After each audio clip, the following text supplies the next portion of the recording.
morning. I'm Carlton Sharp, pastor of Faith Christian Center Church, right here in Beaumont, Texas. And we're here on what's happening in our neighborhood. And today my special guest is Pastor Randy Feldschau. Welcome, Pastor. Well, Pastor, thank you. It's so good to be with you. Hey, tell us a little bit about yourself. Well, Pastor, first of all, I was born here in Beaumont at the Old Baptist Hospital on the corner of College and 11th Street. Grew up in this area. Grew up in Mid-County, but ended up graduating from South Park High School. Wow. That's a long story. We won't get into that. I've been in the ministry 38 years in full-time ministry.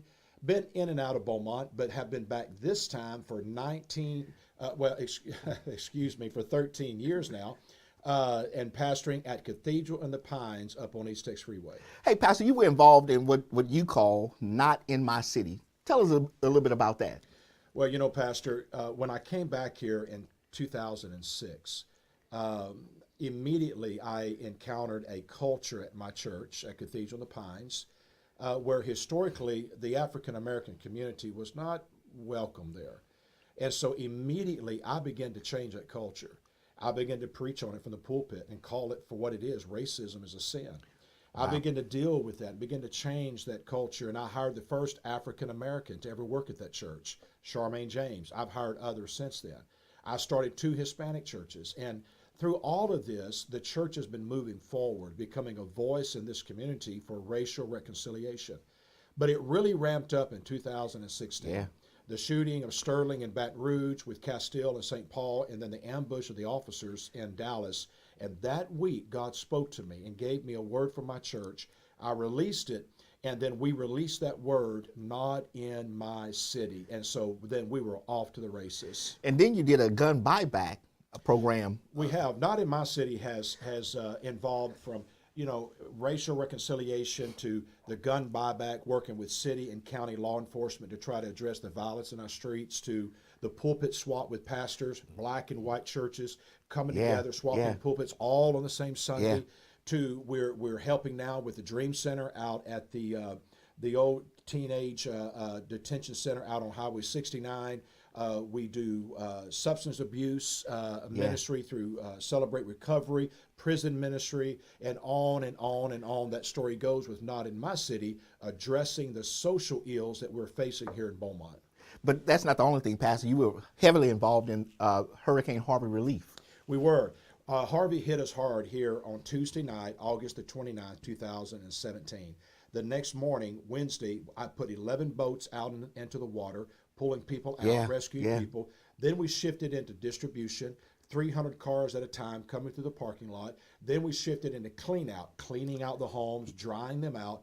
And then we shifted into build out. Now, in the first phase, we did $1.2 million in building people's homes out. Wow. Now we're in the second phase, and because we continue, we started another 501c3 organization that's under the umbrella of the church that's called United Aid of Southeast Texas.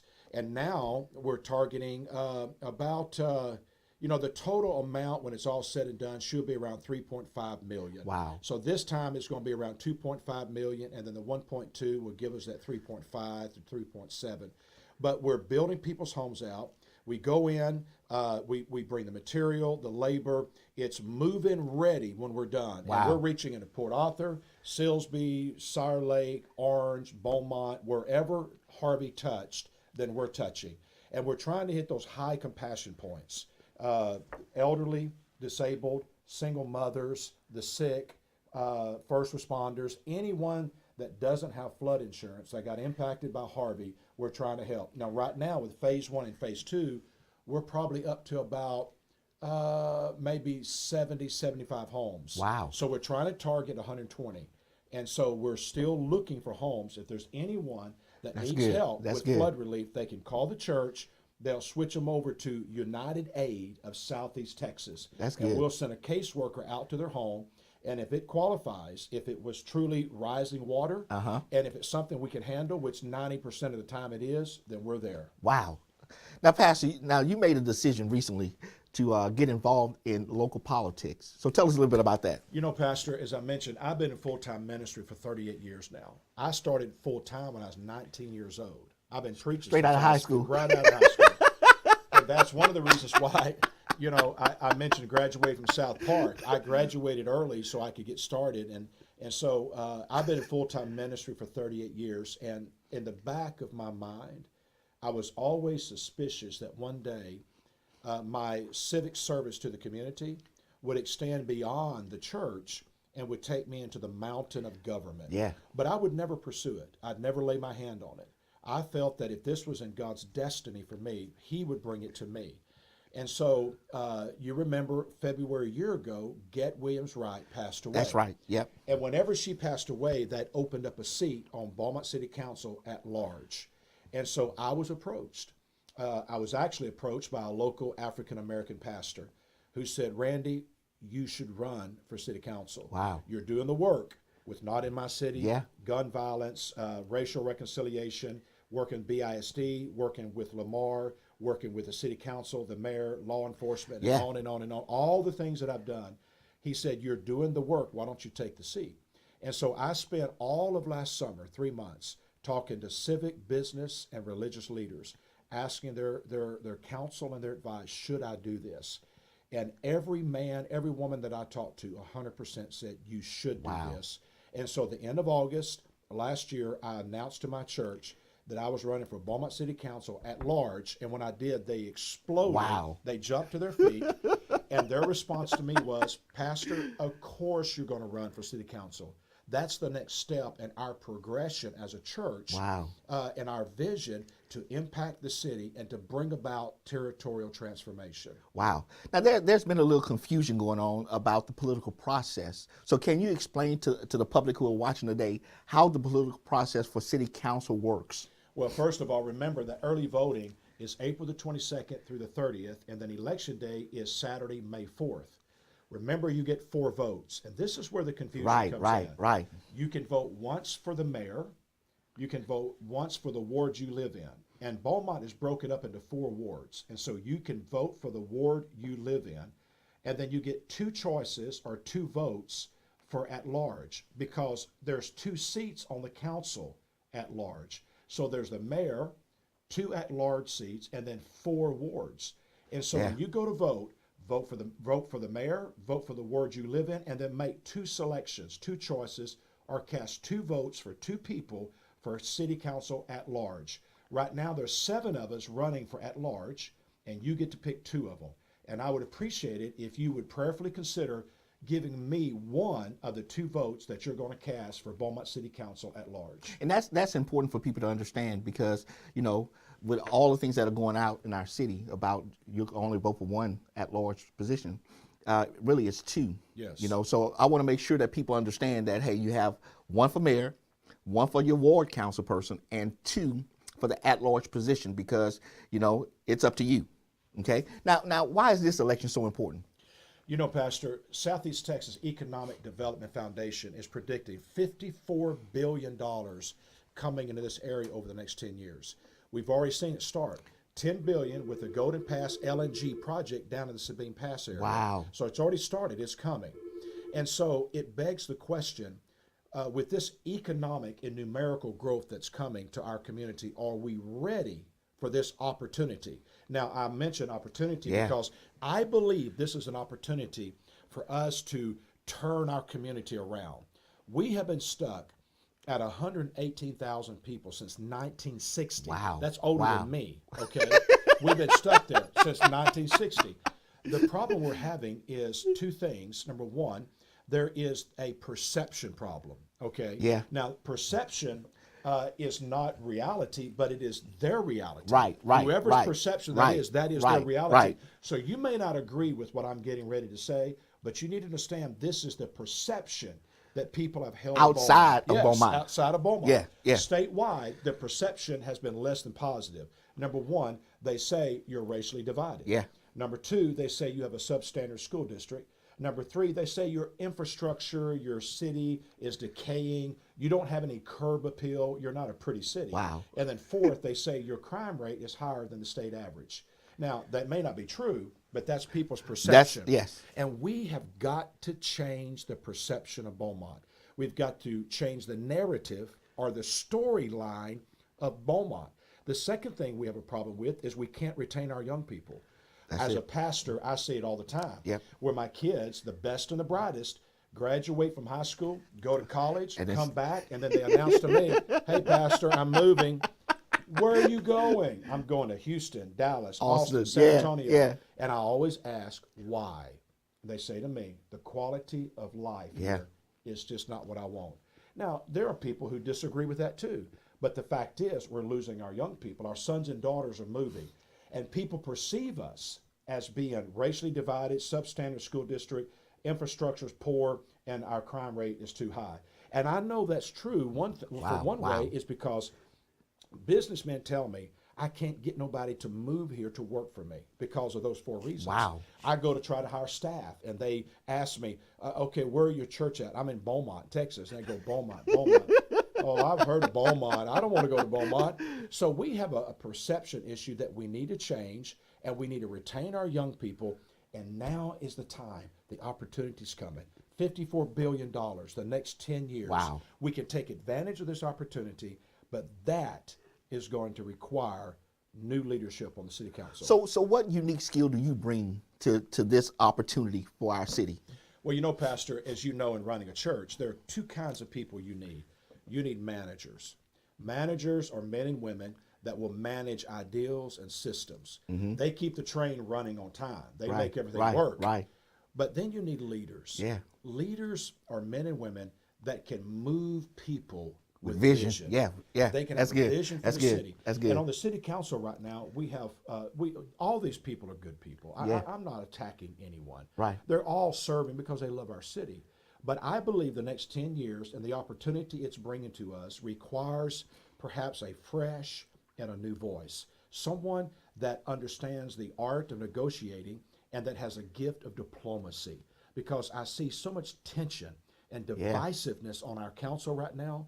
And I feel like the council is paralyzed and they can't get anything done because the children won't play together well in the sandbox. So it needs leadership that can come in and bring diplomacy. And by saying children don't play well, I don't mean that in a derogatory way. I understand what you're saying. So what are some of the biggest issues that you see that we need to face? I know you just listed those 4 things, but what do you see? Well, again, one of the problems we're having right now is that Beaumont is stagnated.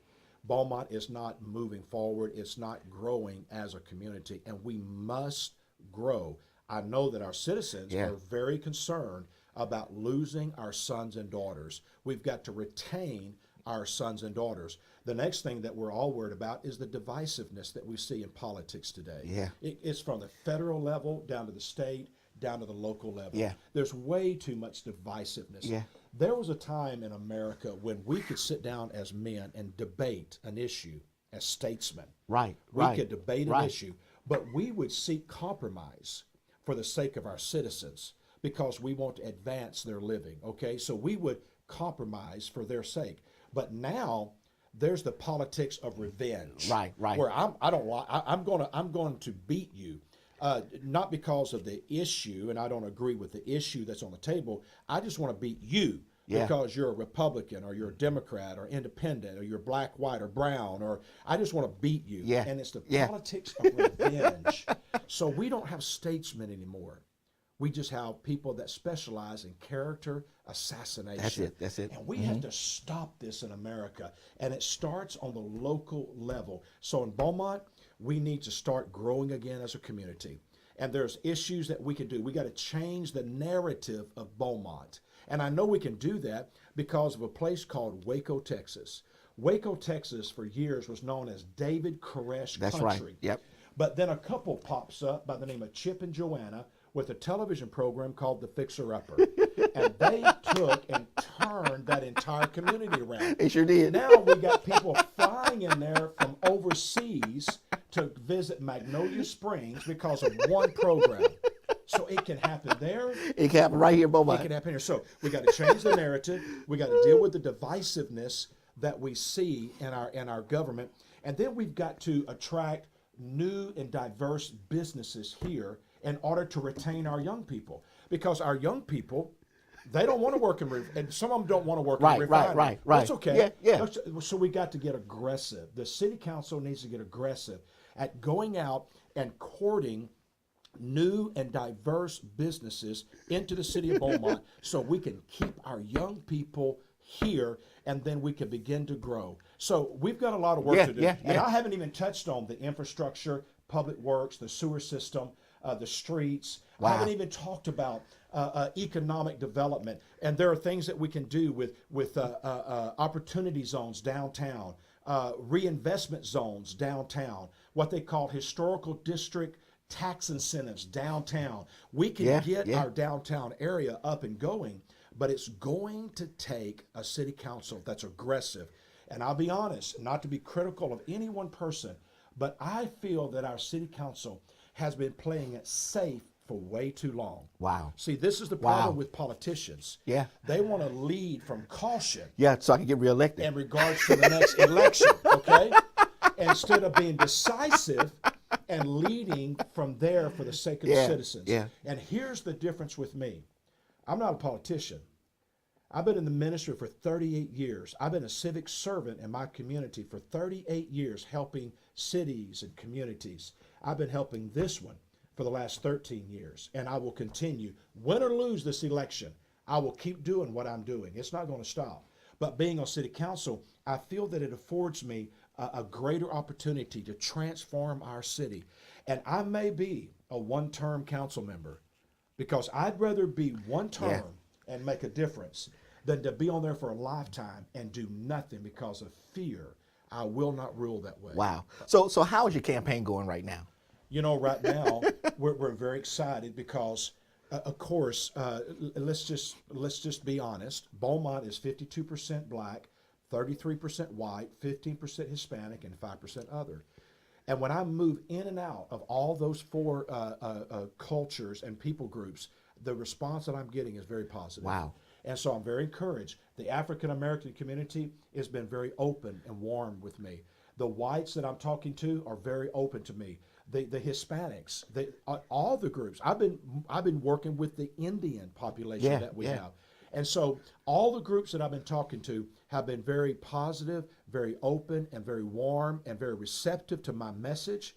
And right now, the leaders of Beaumont that I'm speaking to, whether they're black, white, or brown, are telling me that I have a very good chance to win, and there are some that are actually saying you will win. Wow. So we're very positive. Well, now, you know, there are some who have a concern about a pastor running for civil duty for government position. How do you feel about that? What's your response? Well, and I understand that we're in the South, and I do understand people's perception and their definition of a minister. But I just want to remind people of how this nation was founded. Yeah. This nation was founded by a group of people that were seeking religious freedom. One of the signers of the Declaration of Independence, the gentleman from New Jersey, was actually a minister. We have to remember that on our currency it says, "In God we trust." In God we trust. We have to remember our pledge is one nation under God. We have to remember that this nation was founded on Judeo-Christian values. The other thing we have to remember is that in our country, there was a time when it was very natural for a minister to shift from the pulpit to the podium. Yes. Now, why is that? Because they were civic servants, they were public leaders, they had a voice, and they were addressing the same issues. Right now in Beaumont, for 13 years, I've been addressing the racial issue, flood relief, the problem with poverty, the problem with sex trafficking, drug abuse, violence in our streets. I've been addressing all the social ills that the city council is concerned about. And so there was a time in our country when it was easy for a minister to shift from the pulpit to the podium because he was the voice and the conscience of the people. He was the one that brought that moral tone. Yes. And here's the thing. You can pass a law. Well, let me back up. Let me say it this way. I believe in our nation that it's time for leadership by men and women of integrity. Right. I believe it's time for leadership that will bring righteousness to the government. Now, when I say righteousness, I simply mean let's just do what's right, the right thing. Now, it's that simple. That's simple. Well, I'm not sure about a minister. Then what I'd say back is this. Well, there was a time in our country when ministers would make that transition easy. And thank God men like Dr. Martin Luther King Yes. did it. Because if he hadn't have done that, we wouldn't have the civil rights Yes. that we have today. And I believe it's time for men and women to get back into government and bring righteousness. Just do the right thing. That's all it is. But know this, and I'll finish with this. I'm running, and if I win, I will serve not as a Christian council member, but as a council member who happens to be a Christian. Now, I say that because I will represent all the people of Beaumont, black, white, brown, Democrat, Republican, Christian, other, agnostic, and atheist. I will represent everybody because it's one nation under God. Yeah. Liberty and justice For all. For all. And so I will represent all the people of this city. And that's why your slogan is One City United. One City United, because the next 10 years is going to afford us $54 billion into this community. It's a great opportunity for our city to change the narrative where people, I heard it just again the other day, a lady moved here and she said, I heard all my life that this was the armpit of Texas, but here I am. I've heard that comment all my life. Well, I'm tired of hearing it. And I want to change the perception, the reputation, the image, or the narrative of Beaumont. And let's write a new story. And the next 10 years affords us an opportunity to do that. But it's going to take leadership that understands that and that's not afraid to tackle the hard issues. And one of them is the racial tension that we have in our city. That's good, Pastor. Well, listen, I want to thank Pastor Randy Feldschau for joining us today to talk to us about his run for city council. Listen, again, you have 4 votes for city council. 1 for the mayor, 1 for your councilman in your ward, and then 2 at-large positions.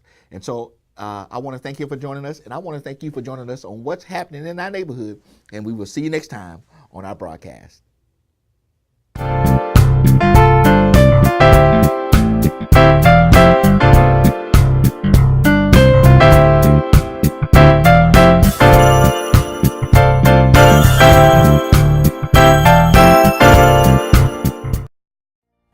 Hello, I'm Randy Feldschau, and I'm running for Beaumont City Council at large. I appreciate you giving me this moment to introduce myself to you and tell you why I feel the need to run for City Council at this particular time. I was born here in Beaumont, the old Baptist Hospital on the corner of College and 11th. I grew up in this area, and I've been pastoring here at Cathedral in the Pines for the last 12 years. Most of you know me through Not in My City, an outreach that we've had for a number of years now, working with the mayor and city council, city law enforcement, and also county law enforcement, trying to address the social ills of our community. We've touched on everything from racial reconciliation all the way over to Harvey flood that impacted all of us in 2017. And at this time, I feel the need to extend my service to the community by running for City Council. Southeast Texas Economic Development Foundation is predicting that over the next 10 years, $54 billion will flow into Southeast Texas. And that does beg the question, are we ready for the demand that this economic and numerical growth is going to place upon our city? Is our city leadership ready? Is our public works and our infrastructure ready? Are we ready for what's coming? I believe at this time, because of what we're facing, it demands new leadership. Leadership that has a vision. Leadership that looks to the future. Leadership that has a commitment to excellence and will foster that spirit in the city council and throughout city government. Leadership that has a proven record for bringing the city together. Leadership that will change the narrative of Beaumont. I believe we can write a new story for this community because I believe Beaumont is a great place to live. So I'm asking you, on May the 4th, would you consider giving me one of your 2 votes for City Council at large? I ask you for this because I believe together we can change Beaumont. Together, we can change the narrative of this city. Together, we can make Beaumont a better place to live.